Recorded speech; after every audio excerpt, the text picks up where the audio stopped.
I'm joined today by a very special guest, Gaius Carter.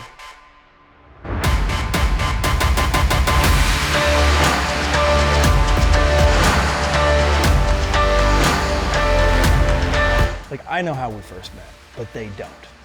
So, like wearing you down into a relationship, like be my friend, the demanding. basically did like wore me down into a friendship. You were the meme king. We can't start there.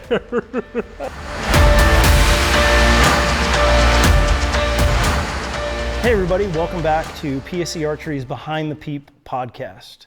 I'm joined today by a very special guest. He's a young man on his way up in the industry.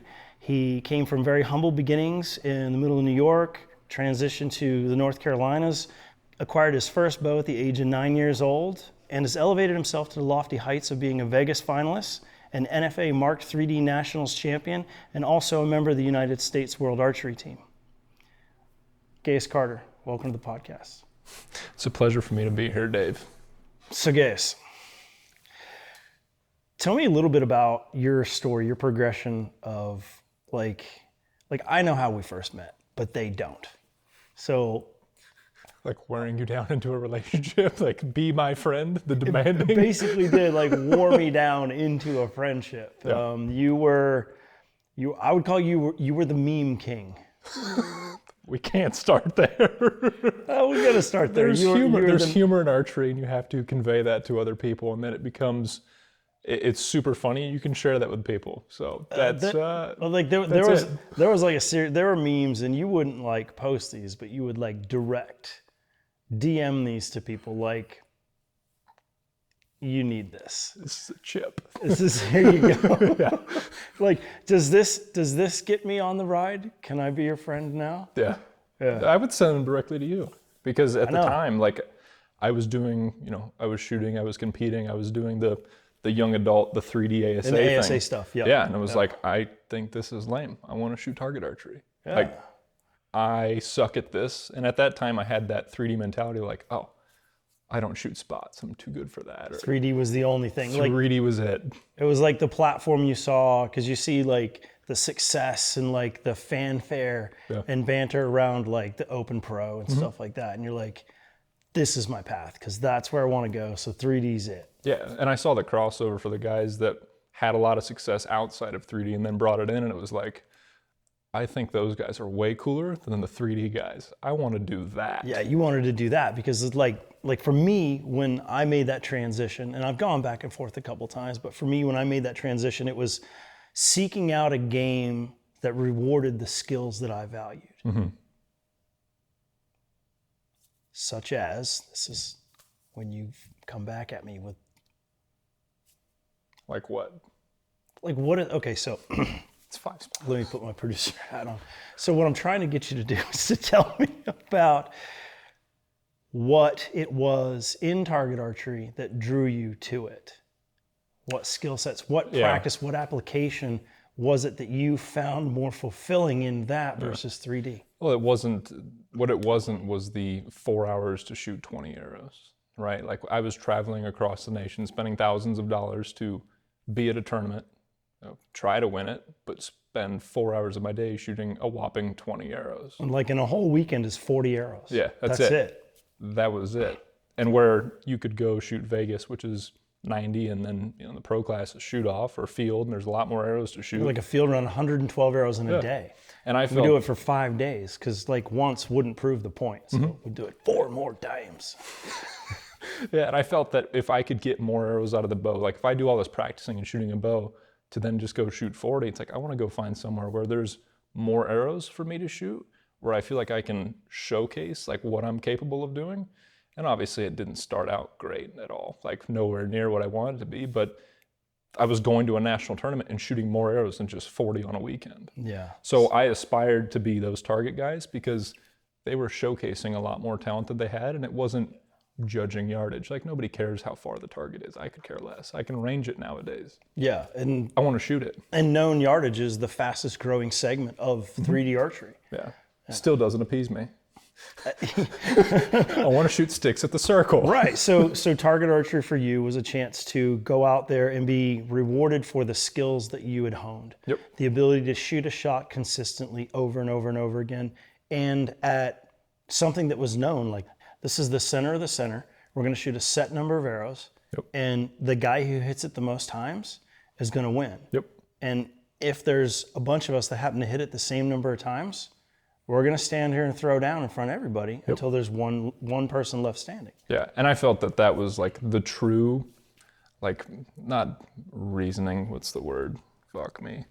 Hold that, just keep thinking. Yeah. I'm drinking. Everybody, don't let the chain be broken. No, what is it, like the true, that's what being an archer is the fact that you can take the arrow and get it from here to there and then do the same thing over and over. Repeatedly. Yeah, repeatedly. Right. Like it's such a weird thing to talk about. It sounds boring, but once you do it and once you miss and you realize that you're trying to achieve something like that becomes an obsession that you just try to get and continue and then do it all over the place. And I don't know, it's something that's cool. So you transition over to the target side a little bit. But I also know something that most people following the podcast don't, is that you actually represented the United States team internationally at a 3D competition. I did. Yeah. In the young years of a whopping 17 years old, went over to Roubaix, France to shoot 3D Worlds. Yeah. That was in a time where I was a 3D archer. That was what I did year in and year out, and doubts weren't even a thought to bring then. people up to speed on that, that's just not something you sign up for, right? Like an IBO Worlds, you can just sign up and go, right? But this tournament, a little bit different, isn't it, to get there? Yeah, to get on the 3D team, there was a qualification. Like there was, 40 targets. There was a whole another tournament, a 3D tournament on top of it to qualify to make that team, which then you would go over to represent the U.S. if you were in the top 3 of that tournament. How many people in your division from each country get to represent? I want to say it was 3. So 3. Yeah, 3 so guys. So a whole tournament and only the top 3 Yep. in your division get to go. Yep. Now, to me, that's always been, that's a world championship. Yeah, to win in America is huge. Yeah, like to even go to a world championship, to have to qualify. Yeah. To have to showcase some ability, some dedication, put some time and thought into it, some goal setting, and then actually you earn your chance to go to something. You don't just sign up. Always held a lot more value to me as well. And to making the U.S. team, because, and you, as well as you know, like the compound scene in America, when it competitive compound archery. Yeah. Oh, and for the long, I mean, we invented the compound bow. Yeah. And for the longest time, there's definitely, this has changed some, but for the longest time, it was USA dominance. Yeah. In the men's compound division or men's pro division, USA dominance, didn't matter where it was, what the game was, indoor, outdoor field, target, 3D. Yeah. US boys were gonna come and wreck shop. There wasn't gonna be a podium spot for anybody else. And how have you seen that change now? I know how it's affected me and how I've seen it change, but in where your career is kind of just getting started, I grew up in that era of dominance and saw it slowly get eroded. And now it's a very competitive mix. How does it look now for you at the beginning of your career, knowing compound men probably aren't going to dominate all the time? Yeah, at least the American men internationally were not going to dominate because there's so much talent around the world. There's many countries over in Europe that have strong shooters that in your time were strong shooters that are now coaches, which are now bringing up the younger group, which are in my age class that are bringing up, and now they have heavy hitters around the world. Fostering that legacy. Yes, kind of correct. Passing it on and handing it down. Yep. Much like, here in the US, bow hunting. Yep. I don't really know of a class where you can go and take a class, say, I want to sign up and learn how to be a bow hunter. I'm sure probably somebody does a podcast about it, or maybe has a camp you can go to, but YouTube channel. Yeah, YouTube channel or something. Maybe I'll start one. I don't know. Yeah. But if you look at it, hunting heritage is the exact same way. It's passed on, it's handed down. Yep. Tell me about the hunting heritage in your family. When did you start? Yeah. So the hunting thing came from my dad. Him and his dad, or my father, his father, however you want to word that. that was hunting. Hunting came from my father's side of the family. And where were you guys from? Where's the Carter clan based at? The Carter clan is based out of upstate New York, Cortland area, up in the north. And then when I was 3 or so, the family moved down to North Carolina, and that's moved away from all the family. Okay. And then the hunting, Dad being construction and having friends in the hunting world that hunted. Outdoor, blue collar. Yep. Oh yeah. Okay. Yeah. So there was a lot of opportunities there and leases and properties where we would go, and he brought me along for stuff like that. And archery wasn't something that came around until I was about 9, when I was harvested my first deer with a rifle. Yes. Okay. And then I was immediately after that on the ride home from the moment I killed a deer with a rifle. It's like, Dad, I want a bow. How did you even know to ask for a bow or about archery? Is it something you've seen in a magazine, seen a hunting show or something? Dude. The Lancaster catalog. The Lancaster catalog. Yeah. Right on. That is so awesome. Yep. That is so awesome because, I mean, the Lancaster catalog had this guy named Dave Cousins in the mother. Literally. That's pretty With wild. the Quadriflex stabilizer when Jesse was in there. Oh, yeah. And the Cuz. Oh, yeah. Yeah, because like the Lancaster catalog, not only they do a calendar, but like in those ads, manufacturer ads, they feature top pros. Like they really leverage manufacturers to utilize their pro assets to make impressions for those products. Which is even funnier because when I was a kid, I had the Lancaster catalog from 2007 and those times. Yeah. There's a dude named Dave Cousins in that sucker, right? Well, I didn't know Dave Cousins until 8 years later from then? I have no idea. Dave Cousins was the one that helped foster the target archery legit dots, arrows at the circle for me. That's wild. 10 years later. Kind of gives me goosebumps. That's, yeah. So that was, it's funny to think about for me, right? Because as a kid, you don't ever think about it. But I remember as a kid shooting the recurve in the backyard. Oh, this is for a world champion, just like fucking around, just shooting an arrow. How that comes full circle is pretty crazy to think about. Yeah, it is pretty wild. So, you've asked for a bow, and with the object being to harvest a deer, just like you have with a rifle. Yep. And that was. Yep. How long? Okay, so what was your first real bow then? You remember? The first compound was a Diamond Infinite Edge, little sucker. And I obviously outgrew that relatively quickly. It's like, it'll be with you forever. I guess buying shoes for you must have been a nightmare. Yeah, for your Feeding me parents. was too. Yeah, I bet feeding you, yeah. Yeah, it didn't last long. Yeah. And then shortly after that, a couple years later, when I picked it back up and decided, we went to an archery shop to get some, the normal tune-up, whatever. Yeah. They're like, dude, this doesn't fit you. Like, what? This We is just my bow. got this. This is my bow. This is my what bow. I wanted, yeah. Yeah. So then it turned into, well, here, take this. This is like a shop owner was like, here's an old other bow company, elite, like the Energy 35 from the day. Like, here, just take this and shoot it. Shoot the little local tournaments. Any shop owner or shop pro, I mean, we got bows that we'll die with. Yeah. We literally do. Like, they serve no other purpose than man, take it, pass it on, give it to somebody. Fun. Yeah, exactly. Yep. Yeah. So I got one of those from the shop owner to go shoot, and then he's like, "Hey, you should come to our league night on Tuesdays." It's like, what is this? What's a league night? What the hell is that? It's a 5-spot tournament. I shot a whopping 300 with 35 X's with a hunting bow at 14 or something. But you shot a 300, and like where I'm from, indoors.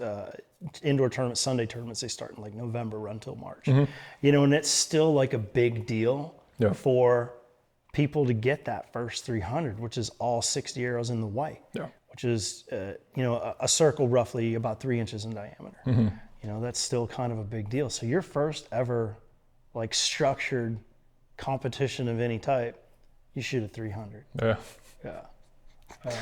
That's pretty crazy, dude. That's impressive. And then didn't shoot a 60X till a year ago. So let me ask you a question now. So we kind of talked about your first bow, and this is something I've been I think I asked Chris Schaff about it on a prior episode, but I'm going to ask you. So you've made a Vegas shoot down. You've shot 900s. Yep. You've won the Reading Trail Shoot, the NFA Mark 3D Nationals. You've been on USA Archery World Team. If you had a chance to shoot your old first bow, do you think you could shoot a Vegas 300 with it now? Oh, yeah. Yeah? Mm-hmm. Yeah? Yeah, Chris said no way. absolutely. Yeah? Yeah. Well, we'll have to see. Maybe in the future we can arrange something like We can get it to my drawing, sure. Well, how? I think it's one of them things you got to kind of shoot it as it is. Yeah. You know, there's only It'll go to 30 limitations inches. We'll get it. That would be something though, wouldn't it? Yeah. Yeah, it really would. I think back like my first compound bow. I think if we could find one. Is it a Jennings? We'd have to go into like Earl Hoyt's time capsule, like break into the vault, you know, and find like an old Spectra Medalist or something like that, which those bows absolutely railed indoors. So I'm confident I could shoot. Was that a magnesium riser? Yeah. There were like all the risers were cast magnesium then. So, but throw it in the fire. I tell you what, if we find one, I can shoot a Vegas 300 with it, we'll give it a Viking funeral. All right, cool. Yeah, for sure. The beginning of your hunting experiences, you know, hunting does, hunting bucks, whatever you could get to come out in front of you. Yeah, pretty much. Anything that walks. Looking to score a kill. Yeah. You know, you like your first one with a bow. When was that? I want to say it was 15, something like that, with a bow. Yeah. Which was a 39-inch axle-to-axle bow wrapped in camo duct tape because it was anodized orange. I think I'd have just rolled the orange, for sure. I've got a story similar. I'll share it at another time on another podcast. But so that was kind of your beginnings, you know, North Carolina. Yep. Bucks, does, whatever gave you an opportunity. Yep. Much like just about everybody else starts their bow hunting, their outdoor career. It's like, what, you know, I've got a valid tag for buck or a doe, and the first opportunity that presents itself. Mm-hmm. That's, you know, we're questing for that. But now, fast forward now, you're living out west now. Yep. Working full time at PSE. Yep.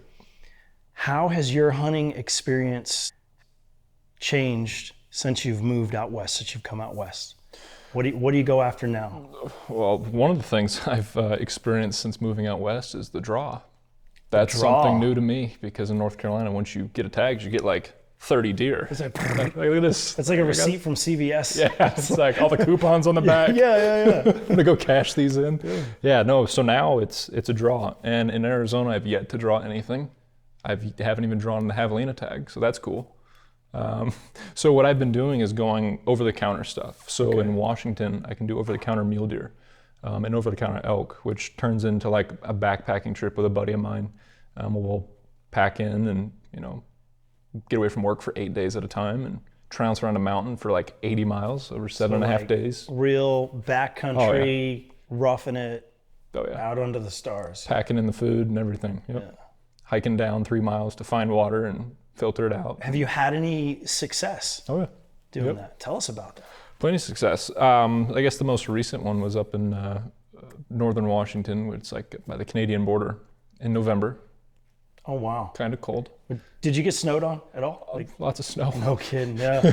Lots of snow, shale, the whole thing. That's a whole nother set of challenges. I mean, you pack for a trip and anticipate, and you're like, oh, by the way, we're going to get snowed on. Yeah, snowed on, and, you know, trying to trounce through snow that's, you know, up to your knee. Hip flexor damage becomes a thing at that point. Your age will bounce right back. Just rub some dirt on it. It doesn't walk. I couldn't walk the next morning. Was that hunt a successful hunt? Yeah. So I did harvest a pretty nice mule deer up there. Actually, it was on a giant face of shale. So it's on a big slide. Big slide. So like found the mule deer up there. Like, all right, here's the plan. So I had to hike way over, way up, get up on top of them, and it was like a 91-yard shot at like 46 degrees. Made a 91-yard shot at 46 degrees. What's what was that? It's about a third cut, about a 30-yard cut. Is my math close? Yeah. We don't want to do the line of sight distance for everybody. We don't do line of sight. Just tell them it was a roughly 64-yard shot. Yeah, it was good. Oh, that's a reasonable. Yeah, it was good. Dude, no, 91 yards with the cut. Oh, with the cut. Wow, it was beautiful. That's hats off for that one. That's more like rifle dope. That's kind of you're reaching like terminal range for a bow and arrow set. Not for the Mach 34. Not for the Mach 34. Yeah, no doubt. Well, now we got a new Mach 30. We do. Imagine what you could do with that. And I won't have to open the stance up to aim that low. I can just perpendicular straight over it. That baby. So you harvest a really nice mule deer out there. did you make a trip over to Colorado? Did you I get did. on some elk? Yep, a couple years ago, backpacked with a gentleman from out east, a friend of mine, and yeah. Had either one of you had any elk experience? No, Or hell no. No, not. There's gonna be a lot of upset I guess people Jason watching did. this Jason podcast did. right So this was like 20. So right when I moved out to Arizona, I started working for AAE, Arizona Archery Enterprises, and Jason was a friend of the owner's. And Jason was like, "Hey, I'm gonna do this hunt," and the owner Nick wasn't able to make it. And Nick was like, "Hey, you want to go with Jason?" I was like, Like, "I don't know." send Gaius. Yeah, send gas. I don't know. So it turned into like in a pretty sweet area in southern Colorado, over the counter, bull elk, over the counter tag. I didn't know that was a thing. It was a giant pack-in up a hill, 10,000 feet. Like, yeah, it's a thing. We'll let you buy a tag. You might never see one. Yeah. But yeah, we'll take your money. Yeah, we were talking with the guys down like where it's kind of where one parks the truck is like a before hiking area. They're like, Trailhead type yeah, of the deal. trailhead thing. They're like, yeah, odds are slim up here. Like, good luck. You're like, oh man, that ain't what we wanted to hear. Yeah, But then no. you're like, are they slow playing us, trying to keep us out of this Yeah. area? Yeah. So we ended up going way up top, like find the highest point and get up there first. Pitch camp, look Plant around, your listen. flag. Yeah. And you know, the first night it's like, oh, there's some elk, there's some elk, there's some elk. Well, they're here. We'll hike around tomorrow and then we'll get them in tomorrow evening on opening day. That's exactly what happened. Found them from the night before, went after them, chased them through the woods, screaming and yelling at them, and yeah, it was pretty cool. Textbook beginner's luck. Yeah, that was also a poke. That was perfect. It was a nice bull though, yeah? It was really nice. Yeah, a nice 6x6, public land over the counter tag. It was a pretty cool experience. That's And then absolutely wild. To have to deal with the horses to get it down, that was a first. Horses, yeah. Riding the horse. I hate horses in general. Where did they find one big enough for you? Like they bring in like a giraffe? Like the first 15 yards of being on this thing, I was like, I'm not doing this all hike. Blue I wildebeest, got here I'll walk. on my feet. I will walk back down. The horses were relieved, I'm sure, to hear that you would walk. This horse was like, you know what? I'm gonna walk right into those low cutting pine trees where like It's the gonna arms come brush out you low. off, yeah. Dude, fell off the thing. I was like, I'm done. I quit. Nope. Oh, the horse Yeah. did that on purpose. Sure. Definitely get off me. Yeah, no doubt. So you've had some experience and some success, Mm-hmm. a couple Western hunts. Let me ask you another question. Compared to back east, out west, would you make a different bow choice or arrow choice, and why? Yeah, I think being out here, I would, in the experiences that I've had out here, if I was to go back east, I would try to cut it down to a shorter bow, because I found towards the end of me being in North Carolina, I found the excitement of doing like climber stands. So like the ability to being be mobile. super mobile. Yeah. Right, and just because it was one of those like facing the tree things, and there's not a whole lot of room, and like, And I'm gonna imagine Carolinas, a lot of tall straight pines. Oh, yeah. Not a lot of limbs down low. yep, Yeah, like where I am, in the Northeast, Thick. dude, forget it. You can't throw And a softball through that. You can't. You can't shoot an arrow through it. I can tell you that. Like there's a limb every 2 feet. So yeah, you'd end up. but you can find the deer up in Maine eating the hostas. Yeah, they're eating the hosses on the side of my driveway. I'm never gonna have any landscaping again. So yeah, you'd definitely pick something different for back east. Yep. How about out west? That would, I don't know. I think probably in Arizona I would stay with the 34 that I have, just But because still of the based on country. your draw length and your stature too. It's important to have a bow that fits you. Yeah. 34 for certain. That would be my choice because it's wide open, not a whole lot of tight spaces. I think it would be pretty sweet to think ahead when it comes to that super steep shit. Mm-hmm. Just because it's like, that's a lot of bow below my hand, right? Yeah. And I can only shoot so steep of an angle. Right. And, it's difficult to do, but I don't Now, know. in regards to arrow setup, now, like I mentioned, because of your draw length and stuff, there are some technical limitations. So heavy arrow, light arrow, what do you like to run?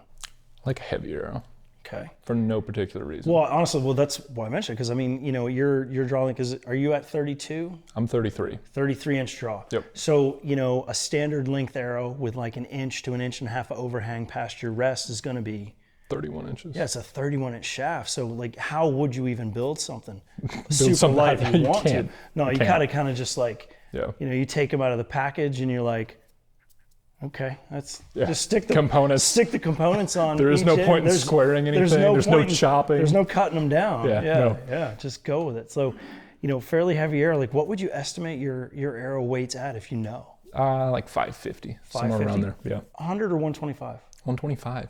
125, old school. Yeah. Are you doing like any crazy insert stuff or just like standard component? The titanium 55 grain insert. Titanium 55 grain insert. They're paying you way too much money at PSE if you can afford titanium inserts. Easton's paying too much Oh, money. you know a guy. Oh, it always helps when you know a guy. Yeah. So, you're shooting an Easton shaft. Yes. What shaft are you using? The 5mm axis. 5mm axis. Yep. 200 spine. That's a thing. Oh, that's stiff. That's a lot of. I mean, you think about the length of it though, and the point weight you're putting in it for sure. Mechanicals or fixed blades? I'm a big mechanical guy. 3-blade, 2-blade. What do you run? 2-blade mechanicals. Now I do switch over to a fixed blade, like when I was chasing Roosevelts up in Washington. Okay. Because they're the size of a truck, and it's a really big animal. And you felt even with your arrow weight, your speed, your kinetic energy. Yeah. It's more or less the durability in the blades of the fixed heads, because in mechanicals there's only so thick you can get for blades, whereas on a mechanical you'd only get so thick, whereas fixed blades you can get a 30 thou thick blade, and it's because I think there's some mechanicals out there. I think the blades they might be like 39 thou on some of them, but a very limited selection. Mm-hmm. So fixed blade for shooting an animal for the big elks, even with all the kinetic energy and stuff you got in your and then like elks back in Arizona and stuff like that, if I ever draw that tag, I'll run mechanicals just because of the distance, and they're not a boat like Roosevelts are up there. You're not hunting a tank. Yeah, no, the tanks that walk around the forest. Yeah. Wow, right on. Yep. I think that trip I was running, I think it was a 235 spine Victory arrow, and this was a Nick Fisher build. It was like 230 grains in the nose of this thing. It was like 600 grains. This arrow was massive. That's made for like hunting elephants. Or alligators or anything like that. It was one of those overbuilds that Nick built for me when I was at a tournament, and like I had to leave like soon after. He just geeked out on something. He just geeked out arrows, and I came home, sighted him in, and went. Yeah. So, crazy. Well, let me ask you something though. So like, for the average person, because I mean, you do a lot of trade shows. You do a lot of events, tournament events, stack events, and you're talking to the average person. Say a 29-inch draw, shoots 60 pounds. What would you recommend for arrow? Would it be something spine appropriate and accurate? Would it be something super light for all the speed you can squeeze out of it? Or are you you put them on like the heavy arrow train? I would say spine appropriate. So if it's 29 inches, they're probably going to be a 400 spine, 350, 400, somewhere in there. Something like that. 100 grain point, a good amount of fletch, because tuning capabilities between you and I and like the general public is not the best. So they're probably going to want a little more vein, like a 3-inch vein, something like that, and 3 fletch. Yeah, a little more steerage. Maybe get fancy with a 4 fletch. Yeah. If you like to fletch arrows. go crazy if you want to sit arrows. Hours behind a fletching jig. Sure, knock yourself out. Yeah. But 3 fletch. Spine appropriate shaft, 100 grain point. There's really no reason to go crazy on an insert for all the extra money, and go out there and have fun would be what I would say. There's one thing I do want to talk about, and last year, NFA Outdoor Nationals Mechanicsburg. Yep. I was lucky enough to witness a pretty incredible feat. I watched you and another young up-and-comer shoot some ridiculous scores. Tell us about that first field round and hunter round we shot on Friday and Saturday. Well, that was an experience that was super crazy to be a part of, because it was shooting good that day, right? But like everything going up to it was not. Like my practice, all of it was horrendous. You were a hot mess express. A hot mess. Yeah. Just kicked it in the mental overdrive. Like, all right, here's what we're gonna do, because we have no other option now. Like it's just not flowing. It's not working. It's go time. It's go time. It has to work. Laid out, I don't know, it was a 560 with 94, 95X or something. Out of 112 arrows. Yes, out of 112. On distances from 20 feet. 20 feet. Out to 80 yards. Yep. Amazing. Yeah. Absolutely amazing. Because like a 560 is a quest for me that started, probably 30 plus years ago. And you are the king of it. And I got to watch you shoot not only one on the 100 round, but then on the field round, but then turn around on the second day, day 2, and do it again. lay another one out on the 100 round. Mm-hmm. It was inspiring. Yeah, for sure, to say the least, inspiring. It's pretty cool to hear that coming from you, just being that you are the king of field archery when it comes to like that's. How many outdoor nationals have you won? NFA Outdoor Nationals, 9 of them. 9 of them. There's actually a really interesting statistic, and it was up until last year. They're counting the previous 18 NFA Outdoor Nationals. There were only 2 guys that had won them. It was between me and Jesse Broadwater. Yep. Over a course of 17, 18 years. Yep. Yeah. Ridiculous. Yeah, and now we got new blood coming in, so it's like you watch these 2 giants just go back and forth at each other for 2 decades. Yeah. And then somebody else will be sneaking there for one, and we're like, get out of here. Yeah. It's our show. We go back and forth for another bunch of years, and then now to see inspired new young guys come in there, and like. Inspired by guys like you and Jesse. It's like you guys showed us a playbook. Yes, you rose absolutely. the bar to what was humanly possible, and to watch you guys come in and execute that, it's pretty cool. And it's a flip too, like for me, like when I think about this and like my drive for next weekend, because Outdoor Nationals is next weekend. It's literally just 1 week from now. Yes, and I haven't practiced at all since Reading, so don't worry, get I'm not ready. going. Yeah. Oh, thank God. Yeah, you're good. You're good. But it's I cool. bet you I don't shoot a wrong target this year. Probably won't. No, I'm never gonna miss. But so in y'all's time, right? And like y'all old, like the dinosaurs, bro. Y'all were shooting the 560s, like actual 560s, and the X's were kind of just this side thing. They were just there. They were just there. Like cool. Y'all started to keep note of them as a flex. Well, right? no, there was a group of us that really wanted to evolve our game. Yeah. The game had to change from a par game because every target you were shooting to just not miss. Yeah. So it started with the animal round. We got a dot on the animal round for 1 extra point. Instead of 1 arrow for 20, was 1 arrow for 21. Mm-hmm. So we wanted to see the same thing done with the field round. So it's up for grabs every single target. Yep. And there was one year, for instance, Chris Perkins in Mechanicsburg, not this past year, but 3 or 4 years previous, he came from the 3rd bale and won the tournament because he shot an absolute smoke show of a 100 round. Yep. I think he was literally down 104 X's. Yeah, is he what was it was down total. 8 points total. Ridiculous. Insanity. And I think that flipped for guys like me that have come in a space at a separate time, right? Where X's now count. Yeah. Right? Where you guys it didn't, but you guys were still throwing down crazy scores. Yeah. Where now it's like that dot y'all were shooting has now gotten this big. Yeah. And now for me, it's a game of X's. I could care less if I miss the dot. I mean, I don't want to miss that much, right? But X's is now the game I want to play. And it's a different vibe out there when you're shooting at that spot because you get a feeling like you're shooting like don't miss. You're shooting to not miss. Yeah. But now you're shooting like I want to hit him. I want to stuff him in the middle. Yeah. So different mentality for sure. Mm-hmm. Yeah. Yeah. No, it's a rush to get out there and shoot those because at 80 yards or even the walk-ups, like last year, I don't know if you remember, but I did not 4X the walk-up, but you know who did? I know a guy. the rookies. Both 80-yard walk-ups. Yeah, just stuffed them. And there's just some... Like an 80 and a 65, if you 4X, you shoot a 24 on those 2 targets, I guarantee you made ground on somebody. Mm-hmm. Guarantee you made ground on the field. Yeah. Because 65 yards, 4 arrows in the size of the top of a pop can, that's the X. Same thing at 80, 70, 60, 50 on the walk-up. Yeah. That's 8 arrows in the top of a pop can. Those are points you made on somebody. Yeah. The ones we should be hitting now. That game is you should be hitting them now. Oh, yeah, it's a must for sure. Yeah. So the question is, do I get over 200 X's in the first 2 days? Not a chance. All right. Let's see. You've been here with me all week in Texas, and you haven't practiced. So no, Let's not see. a chance. Well, also I won't be there to push you, so you Baby Bird gonna have to fly on his own.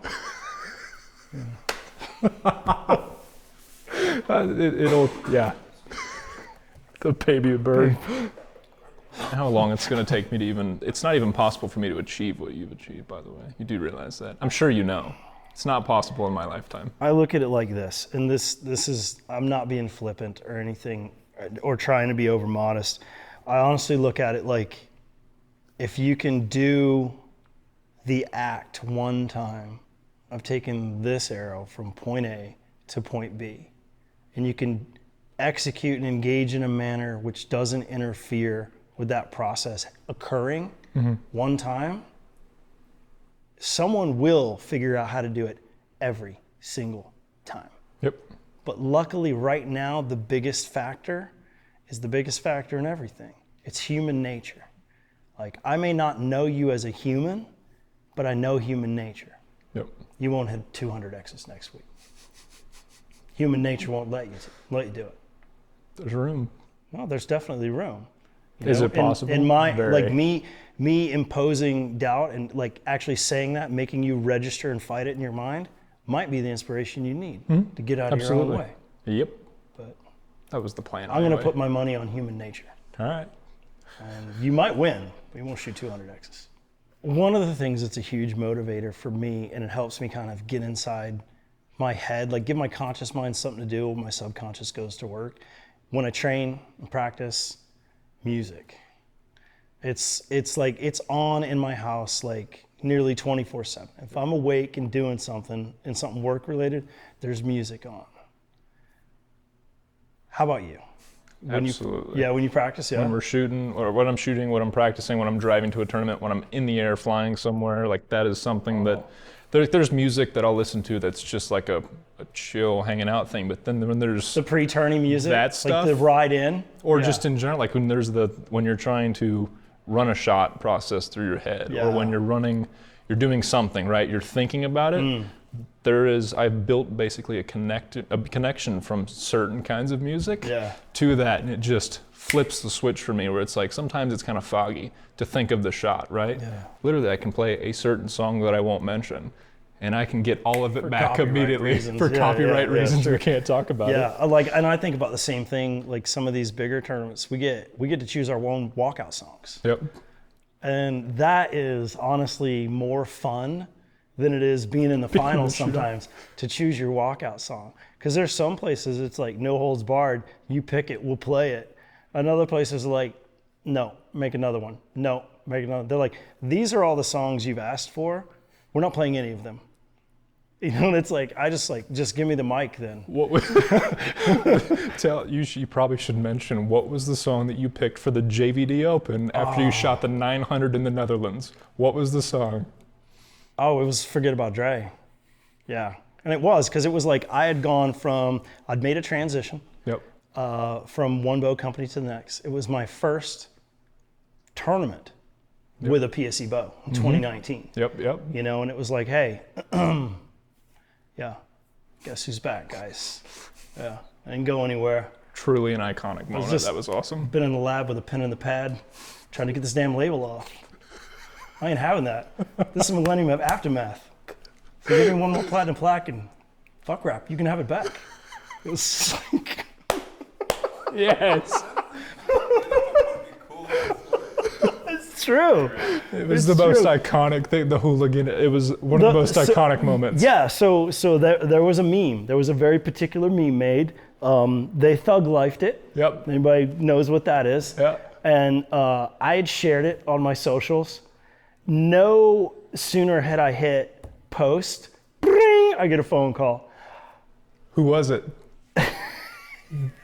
I get a phone call and I was asked, look, we can't control what someone else puts out there in post, but we'd really appreciate it if you took that down. I was like, yeah, I mean, okay, we can, I see what you're saying here.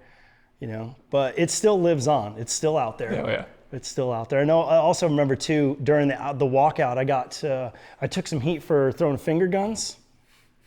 That's just like finger guns is like a thing. I'll either finger gun, like do something with my hat. And I just walked out. I was like, to the camera, And yeah, some people caught some heat about that. And so it was really interesting in the comments to watch that battle unfold between followers. Yeah. It's like, I don't have to do anything. Yeah. Like let them fight it out. Let's go. Yeah, real classy. Let's duke it out in the comments. Yeah. I'm waiting for the day they do that for Vegas. I feel like Vegas is the one place they could do it because they have that big ceremonial walkout, like Gaius Carter from the state of Arizona. It's like, I want that shit to Long, hit. drawn out, boring. Yeah. So that's the really cool thing about some of these smaller independent tournaments. Yeah. They're going to do what they want Yeah. because they know what's cool. And also the organizers are from a completely different generation. Yep. You know, like there are a bunch of people that are younger than me, you know, in that like mid to late 30s. Yep. You know, so they know what's cool. Dope man. Dope man. Yeah. So Gaius, in closing today, I want to say thank you very much for coming on PSE Archery's Behind the Peep podcast. It's been really cool hearing your story and your beginnings and how things have kind of come full circle for you through, you know, backyard archery aspirations to the world stage. Yeah. And now here you are working for the premier bow manufacturer in the industry. Truly a dream come true. Yeah. And Absolutely. a great source of inspiration for anybody that's looking to follow a similar path or just, you know, realize that dreams can become goals and goals can become accomplishments. So. And I appreciate you having me on. It's an honor to see, you know, Dave Cousins like yourself, a legend in our space, get an opportunity to talk with all these people because you know so much about archery and you have a lot of enthusiasm for the sport and a lot of passion for it. So it's an honor to get to talk with you. Well, thank you very much. And thanks for tuning in to this episode of PSE Archery's Behind the Peep.